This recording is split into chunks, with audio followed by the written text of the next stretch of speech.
I was playing Origami the other day, and it got me thinking. Stealth games are pretty cool.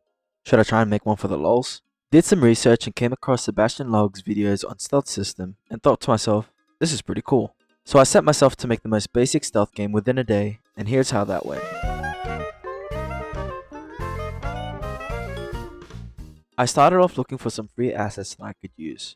I came across an asset that had a bunch of prefab models and a setting for the game to take place. I kind of envisioned the game to be at night time to give it that stealthy vibe, so I went to look for skyboxes as well. The idea was very simple. You collect a certain amount of something, which in this case diamonds, without getting caught. That's pretty much it. No interesting mechanics behind it. After I found all the assets I needed, it was time to head into Unity.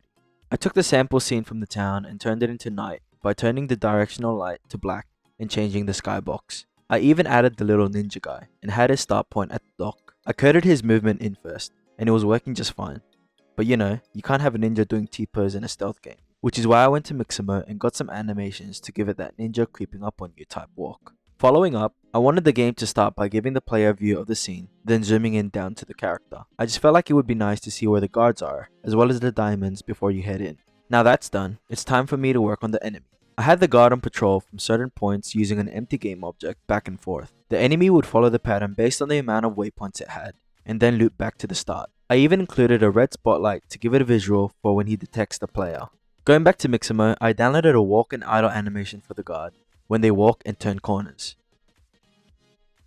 Soon after, I coded in the part when he can detect the player based on the range and angle of the spotlight, and gave the player a 1 second grace before they can get caught or seen. The color change from red to yellow was to test to see if it was working.